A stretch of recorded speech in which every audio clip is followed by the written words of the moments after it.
আপনারা দেখতে পাচ্ছেন শুভ উদ্বোধন করবেন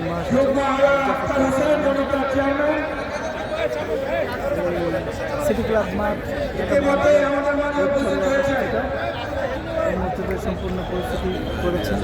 কাউন্সিলর যুব মহামায়া ছাত্র দলের নেতা যুবদল নেতা সাবেক আফাজ আমাদের মাঝে উপস্থিত হয়েছেন সাবেক ছাত্র নেতা 96 সালে যে তার সাথে একসাথে আমি জেল খেটেছি সেই প্রিয় নেতা এমপি যুব মহামায়া ঢাকা মহানগর উত্তর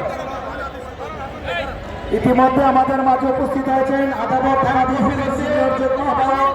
আবুল কালাম আজাদ। আজকে এই উদযাপন কমিটি মেম্বার মেজবাউদ্দিন মেজবা আমাদের মাঝে উপস্থিত হয়েছেন ঢাকা মহানগর উত্তরে যুগ্ম আহ্বায়ক